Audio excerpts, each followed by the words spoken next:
dēļ tā, ka es draudzējos ar tādiem nekrutajiem, kurus bulijoja. Man arī dažreiz bulijoja. Man nebija daudz draugu baigi. Mani bulijoja kaut kādā brīdī, un tad es kaut kādā brīdī sāku bulijot, jo man gribējās iedarēties ar tiem krutajiem. Tāpēc man arī bija tāds kaut kāds periods, kad es bulijoju citus, un tie citi vairāk teica, ko man darīt, un es gāju to izdarīt. Un tad man vēl bija periods dzīvē, kad man likās, ka esmu baigais boss kaut kādā 6. 7. klasē, man bija kaut kādi protesti. Sakāp galvā. Jā, kaut kas man sakāp galvā tajā brīdī. Es sāku vienkārši darīt visādas dīvainas lietas, runāt pretī skolotājiem, neklausīties. Bet priekš manis tagad, atskatoties atpakaļ, man tāds, ko tu darīji vienkārši.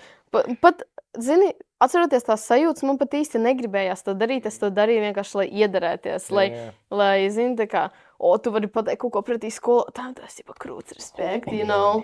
Tu vari tur iziet vienkārši ar